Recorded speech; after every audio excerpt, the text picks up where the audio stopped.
eläintarha. Sinne tuotiin nuori 1-vuotias vuoristovirikissa. Sen nimi oli Luni. Se on vasta pentu.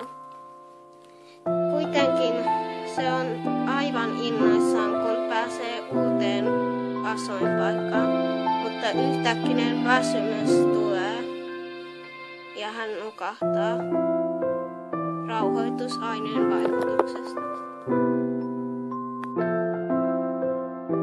Seuraavana päivänä portti aukeaa ja sieltä tulee nuori leopardin pentu nimeltä Tytti ja sekin on 1 vuoden vanha.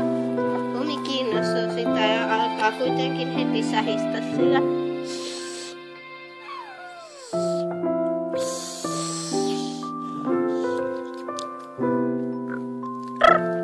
Mutta sitten he alkavat leikkiä.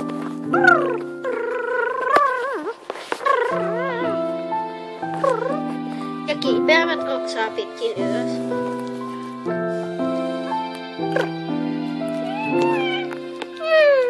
Ja sitten nukahtavat ylös oksan eteen.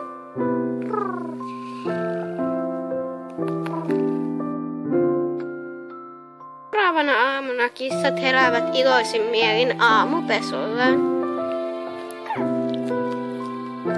Sitten ruokaluukusta tuli ruokaa.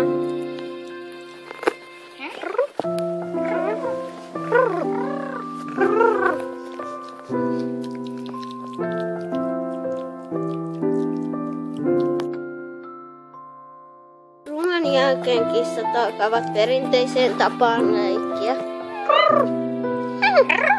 ja pestä itseään.